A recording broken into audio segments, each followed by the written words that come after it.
مسیح خداوند نے آپ کو سلام ہو، خداوند آپ کو برکت دے۔ آپ میرے بہنوں بھائیوں خداوند کا کلام دیکھیں اور آپ اسی طرح خداوند کے کلام کے ساتھ جڑے رہیں تاکہ خداوند کے کلام کی ہر آنے والی ویڈیو آپ تک پہنچتی جائے اور ہم سب کی زندگیاں تبدیل کرنے والا ہمارا خداوند یسوع مسیح ہے۔ آج ہم لے کر آئے ہیں آپ کے لیے خداوند کا زندہ کلام کہ گناہ انسان کو ننگا کرتا ہے۔ ہم نے دیکھنا ہے کہ گناہ انسان کو کیسے ننگا کرتا ہے، انسان ننگا کیسے ہے۔ انسان جو گناہ کرتا ہے تو گناہ کی مزدوری موت ہے۔ گناہ انسان کو شرمندہ کرتا ہے، گناہ انسان کو غلام بناتا ہے، گناہ انسان کو خدا سے دور لے جاتا ہے، گناہ انسان کو خدا کے قریب نہیں آنے دیتا۔ جو انسان گناہ کرتا ہے وہ گناہ کی دلدل میں پھنسا رہتا ہے۔ جو انسان گناہ کرتا ہے وہ گناہ کا فرزند یعنی شیطان کا یعنی ابلیس کا فرزند ہے۔ اس کی کبھی بھی معافی نہیں، اس کے لیے جگہ تیار ہے یعنی آگ اور گندک کی جھیل۔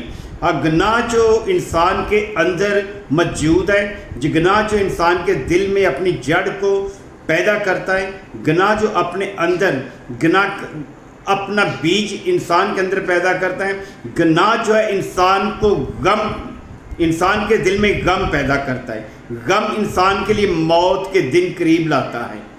جب ہم لوگ گناہ کرتے ہیں تو ہمارے دل میں غم پیدا ہوتا ہے۔ ہم دیکھتے ہیں بائبل مقدس میں سے پیدائش کی کتاب اس کا 3 باب اس کی 7 آیت ہمیں بتا رہی ہے، اور تب دونوں کی آنکھیں کھل گئی۔ اس سے پہلے دونوں کی آنکھیں کیا کھلی سی یا بند تھی؟ یہاں لکھا ہے تب دونوں کی آنکھیں کھل گئی اور ان کو معلوم ہوا کہ وہ ننگے ہیں، اور انہوں نے انجیر کے پتوں کو سی کر اپنے لیے لہنگے بنوائے۔ خدا کا کلام ہمیں بتا رہا ہے کہ وہ ننگے ہو گئے۔ جب انہوں نے گناہ کیا وہ ننگے ہو گئے اور انہوں نے اپنے لیے انجیر کے پتوں کو سی کر اپنے لیے لہنگے بنوائے۔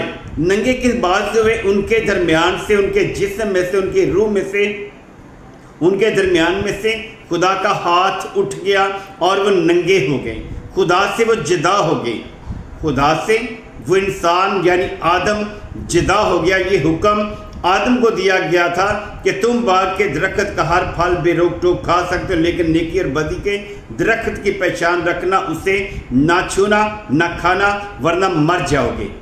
خدا کا کلام ہمیں بتاتا ہے، یسایا کی کتاب اس کا 9 باب اور اس کا 1 اور 2 آیت، اس میں خدا کا کلام جو ہے کیا ظاہر کرتا ہے؟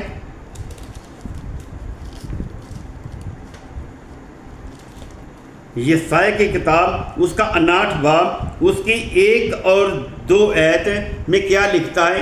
یسایا نبی وہ نبی ہے جس نے خدا یسوع مسیح کے پیدا ہونے کی 750 برس پہلے گواہی کی۔ یہ کتاب مقدس یعنی بائبل مقدس میں یہ سب سے بڑی کتاب ہے۔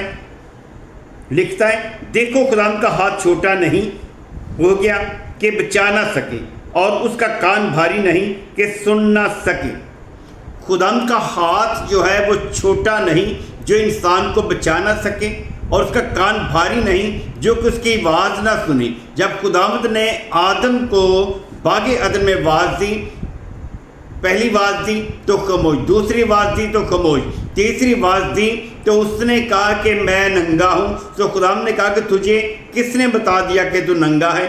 خدا جو ہماری دعاؤں کو بھی سنتا ہے، ہمارے گناہوں کو بھی دیکھتا ہے، اور وہ ہمیں چھوتا بھی ہے، اس کا ہاتھ چھوٹا نہیں ہے۔ آگے دوسری آیت میں لکھا ہے بلکہ تمہاری بد کرداری اس کا کان بھاری نہیں کہ سن نہ سکے۔ بلکہ تمہاری بد کرداری اس کا کان بھاری نہیں کہ سن نہ سکے۔ جب ہم بد کرداری کرتے ہیں تو خدا جو ہے ہماری طرف دیکھتا ہے۔ لکھتا ہے بلکہ تمہاری بد کرداری نے تمہارے اور تمہارے خدا کے درمیان جدائی کر دی ہے، اور تمہارے گناہوں نے اسے تم سے روپروش کیا، ایسا کہ وہ نہیں سنتا۔ ہمارے گناہوں نے خداوند کو روپروش کیا ہے، کیونکہ ہمارے گناہ کے درمیان میں خدا جب دیکھتا ہے، ہمیں جب چھوتا ہے کہ وہ چھو نہیں سکتا، ہماری دعا کا جواب نہیں دے سکتا، کیونکہ دعا کا جواب نہیں دے گا، کیونکہ ہم گناہ پر گناہ کرتے ہیں۔ ہماری ہی بد کرداری کی وجہ سے خداوند جو ہے ہمیں چھوڑ دیتا ہے۔ وہ جدائی کا وقت آ گیا، جب آدم نے گناہ کیا تو وہ خدا سے جدا ہو گیا، خداوند نے اسے باغ عدن سے باہر کر دیا، کیونکہ گناہ انسان کو ننگا کرتا ہے۔ جہاں مرضی ہم چھپ کر گناہ کریں، چھپ کر برائی کریں، چھپ کر برے کام کریں، لیکن گناہ پھر بھی ظاہر ہو جاتا ہے، وہ ہمیں ننگا ضرور کرے گا۔ زبور کی کتاب، یوحنا کی کتاب، اس کا 8 باب 34 آیت میں کیا خدا کا کلام ہمیں بتا رہا ہے؟ یوحنا کی کتاب اس کا 8 باب اس کی 34 آیت میں کیا لکھتا ہے؟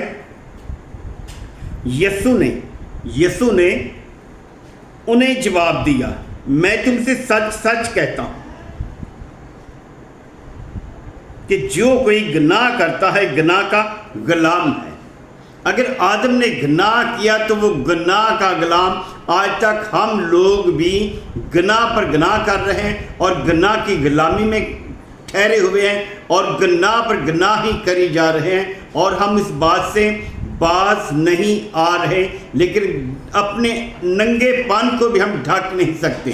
خدا یسوع ہمیں بتا رہے ہیں کہ اور غلام اب تک گھر میں نہیں رہتا، بیٹا اب تک رہتا ہے۔ جب ہم گناہ کے غلام ہیں تو غلام جو ہے اب تک گھر میں نہیں رہتا، بلکہ بیٹا گھر میں رہتا ہے۔ جو خدا کے فرزند ہیں وہ ہمیشہ خدا کے گھر میں رہیں گے، وہ رہنے کی قدرت خداوند کی طرف سے ان لوگوں کو ملی ہوئی ہے۔ زبور ہم دیکھتے ہیں، زبور 38 ہے، اس کی آیت 18 میں کیا فرمایا گیا ہے؟ زبور 38 سے آیت 18، اس میں لکھا ہے، اس لیے کہ میں اپنی بدی کو ظاہر کروں گا اور اپنے گناہ کے بحث غمگین رہوں گا۔ یہ ہے کہ انسان جب گناہ کرتا ہے تو اس کے دل میں غم پیدا ہوتا ہے، وہ غمگین ہو جاتا ہے۔ خدا کا کلام ہمیں بتا رہا ہے، اور اپنے گناہ کے بحث غمگین رہوں گا، کیونکہ ہم گناہ سے باز نہیں آ رہے، کیونکہ گناہ ایک ایسا بیج ہے جو ہمیں خداوند یسوع سے دور لے جا رہا ہے۔ ہم دیکھتے ہیں پہلا کرنتھیوں اس کا 3 باب اس کی 16 آیت ہے، اس میں لکھا ہے، 3 باب کی 16 آیت ہے،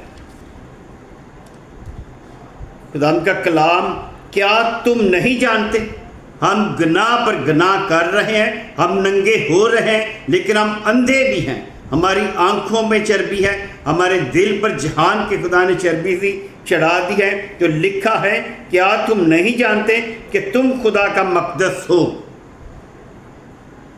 اور خدا کا روح تم میں بسا ہوا ہے۔ اگر ہم گناہ پر گناہ کرتے شرمندہ کیوں ہیں؟ ہم شرمندہ نہیں ہوں گے جب ہم گناہ سے باز آئیں گے، بدی سے باز آئیں گے، وہ ہمیں ہرگز شرمندہ نہیں ہونے دے گا۔ وہ بتا رہا ہے، کیا تم نہیں جانتے کہ تم خدا کا مقدس ہو اور خدا کا روح تم میں بسا ہوا ہے؟ اگر خدا کا روح، اگر خدا کے مقدس کو تم برباد کرو گے، خدا کا کلام ہمیں بتا رہا ہے، اگر خدا کے مقدس کو تم برباد کرو گے تو خدا اس کو برباد کرے گا، کیونکہ خدا کا مقدس پاک ہے اور وہ تم ہو۔ پولس رسول ہمیں بتا رہے ہیں، خدا کا مقدس پاک ہے اور وہ تم ہو اور وہ ہم ہیں۔ ہم جو گناہ پر گناہ کر رہے ہیں، اپنے جسم کو برباد کر رہے ہیں، اپنے روح کو برباد کر رہے ہیں، اور ہرگز معافی نہیں ملے گی، کیونکہ گناہ جو ہے ہمیں ننگا کر چکا ہے۔ جتنی دیر تک ہم توبہ نہیں کریں گے، ہمارا کام ہے توبہ کریں، بدی سے باز آئیں اور سچائی پر مضبوط ہو جائیں۔ سچائی آپ کو بحال اور آزاد کرے گی۔ اس لیے خدا یسوع مسیح نے فرمایا کہ میں تمہیں سچ سچ کہتا ہوں۔ خدا آپ کو برکت دے، آمین۔